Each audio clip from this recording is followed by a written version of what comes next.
L'acte de naissance de la première automobile porte un simple numéro d'ordre à 5 chiffres. Le 29 janvier 1886, l'Office impérial des brevets de Berlin, Allemagne, délivra le titre de brevet numéro 37435 au fabricant Karl Benz implanté à Mannheim pour son véhicule propulsé par un moteur à gaz. Personne n'avait pu présager à l'époque que venait de naître l'ancêtre de toutes les automobiles et que c'était le début d'un formidable développement technique et économique.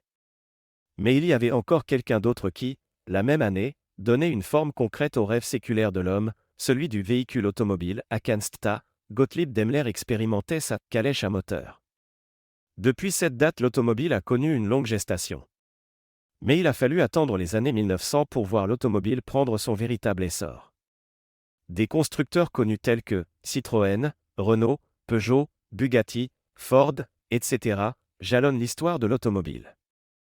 Les grandes figures de l'automobile. L'industrie automobile a été mise sur pied par des hommes ayant foi en l'avenir industriel de l'automobile, souvent techniciens eux-mêmes, mais avant tout entrepreneurs. L'automobile en France.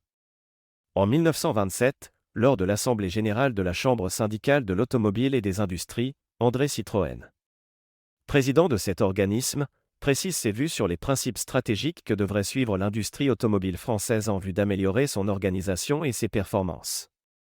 Chaque constructeur français d'automobile devrait concentrer ses efforts sur un modèle unique, car le nombre des maisons est assez grand, leur importance assez variée, leurs ingénieurs assez compétents, pour que chacune d'elles choisisse le modèle qui conviendra le mieux à son organisation et à sa clientèle.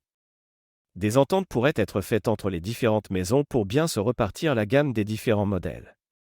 Les maisons trop petites pour faire en série un modèle déterminé pourraient d'ailleurs se spécialiser sur certains organes de véhicules, qu'elles fourniraient à bas prix à d'autres maisons. L'automobile aux USA. Henry Ford avait créé sa société Ford en 1903. Quelques années plus tard, il construisait une nouvelle usine pour mettre en pratique ses théories sur la production à la chaîne, permettant d'améliorer la productivité et donc de diminuer les prix de fabrication. Ce véhicule qui sera produit jusqu'en 1907 à plus de 15 millions d'unités peut être considéré comme un des piliers de l'histoire de l'automobile. Il était accessible au peuple, il a contribué au bien-être des ouvriers qui le produisaient et qui, si leur labeur était dur, étaient payés plus qu'honorablement. Tous les grands constructeurs européens se sont inspirés des méthodes de production et ont rendu visite à Henry Ford. L'automobile en Allemagne. Petite histoire de Mercedes. 6 septembre 1889.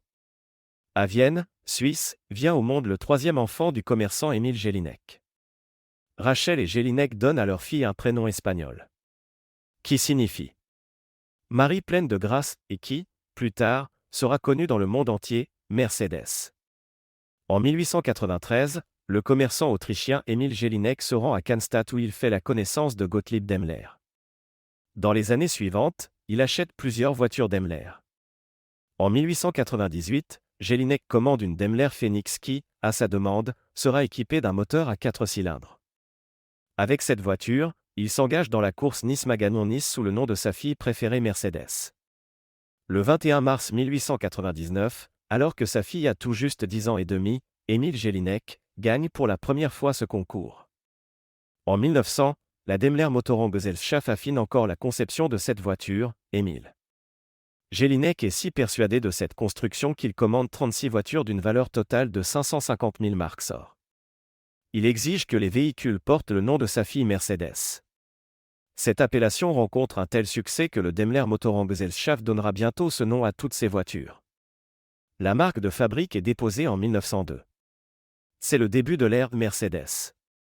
Dans une prochaine vidéo, nous vous donnerons quelques dates importantes de l'historique de l'automobile dans le monde. À bientôt pour la prochaine vidéo.